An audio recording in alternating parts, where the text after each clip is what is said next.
If you change your identity, you will change your entire life. But you won't change until you have to. And this is just the nature of human design. This isn't any fault of your own. It's not for the lack of trying. Your subconscious mind will try so hard to hold you in the position that you're in right now.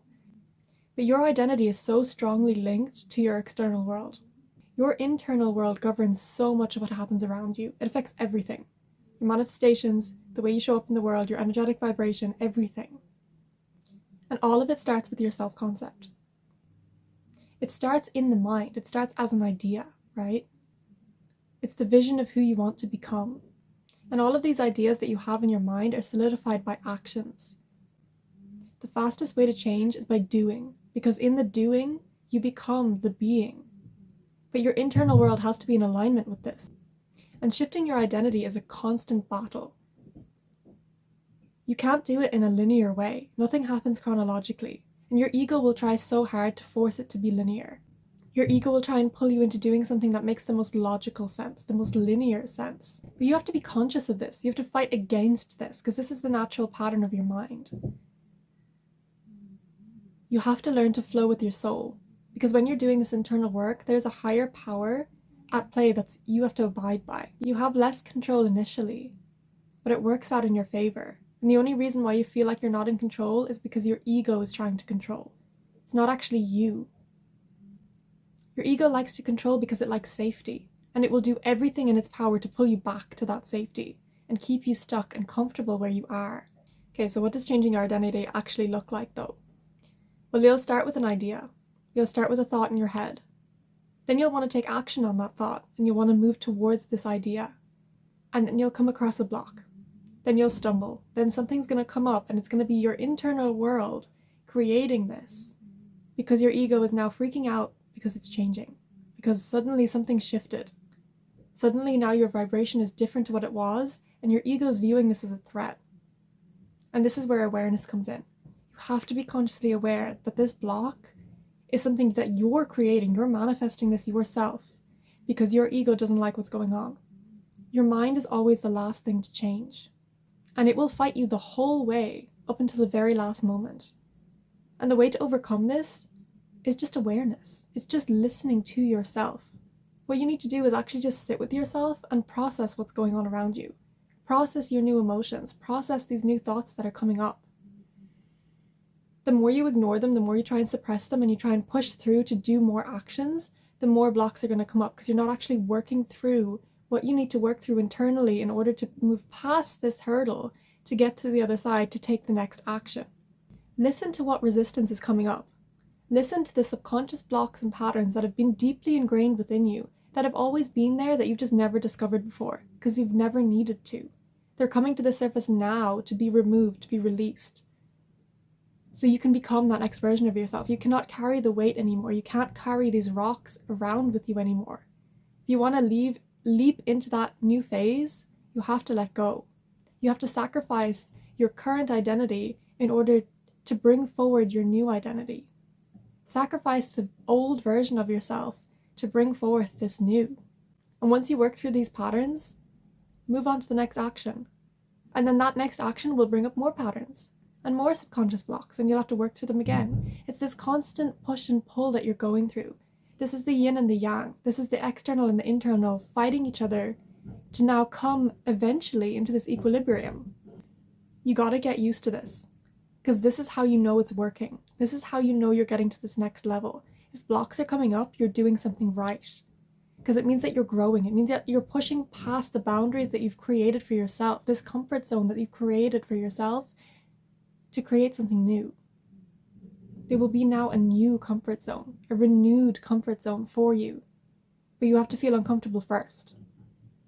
When you decide you want a new life, which means that you have to create a new identity because of that, it takes a certain level of tactfulness. This is a dance between you and you. But here's the thing. You can't use this internal work that you need to do as a form of avoidance. Because a lot of us, especially us in the spiritual community, love sitting and doing our meditations, and we love sitting and doing our journaling.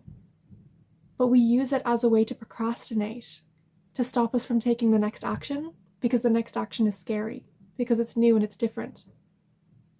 You using your meditations or your spirituality or whatever it is, as a tool to avoid doing that work is your ego. That is your ego screaming at you, trying to disguise itself as something else, trying to disguise itself as this self-help, self-development type thing, when really all you need to do is take that action. It's good to do the internal work, but it's not good to stagnate in it. Remember, it just wants you to feel safe, and it's gonna pull you back to the version of you that you were in the past, because that's the known. It's gonna do anything to stop you from putting yourself in a potentially negative position. It doesn't know the difference between life and death and healthy change. And what you want is healthy change.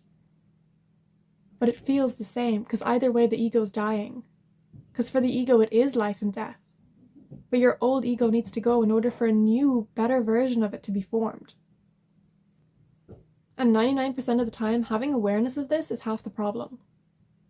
Awareness is the key to everything and anything. I can guarantee you 99% of problems that you have in your life can be solved with just more awareness.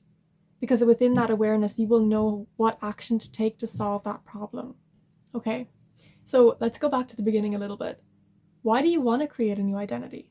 What is it that you're looking for in this? Well, you're looking for healthy change.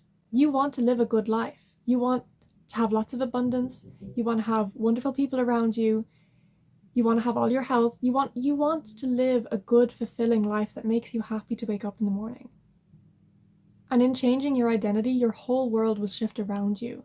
Because the identity that you have now, if you're living a life that maybe you're not so happy with, maybe you don't have nice people around you, maybe you're not earning as much money as you want to, maybe your health isn't that great right now. All of those things were created by your identity, because your identity governs the choices that you make, and every choice that you've made has led you to the point that you're at now in your life. And if you're happy with your life and everything's going well and you're in a really good place, that's wonderful. Keep going. But if you're not, then there's a major shift that has to happen.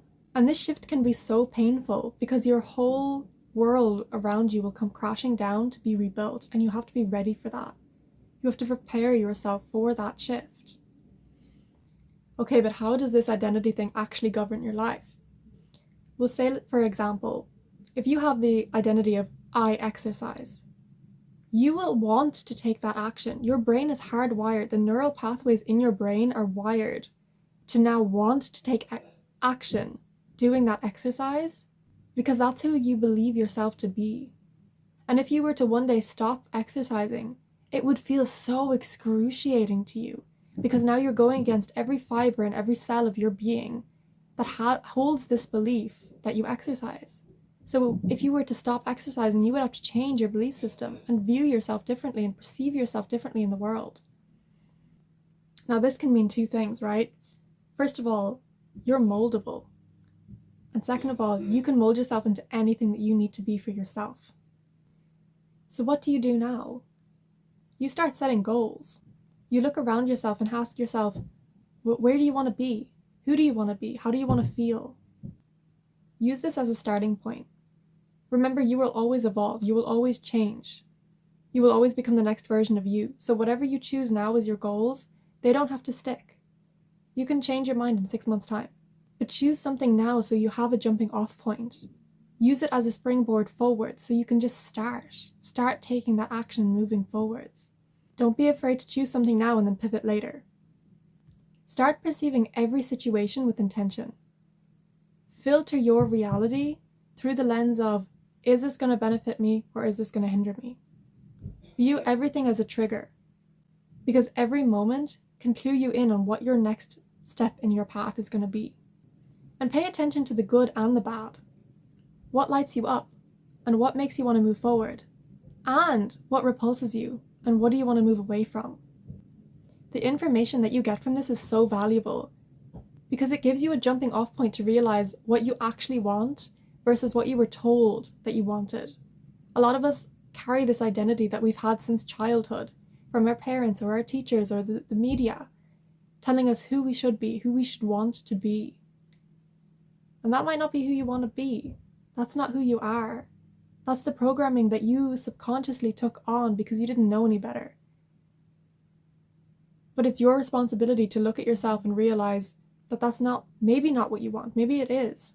Start looking around you and start collecting this information, because collecting this data will give you a compound to reference over and over again.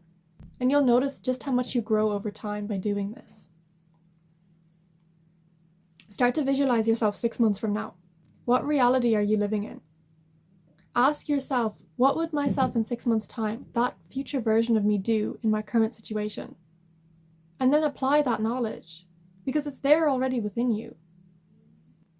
The fastest way to manifesting is this embodiment.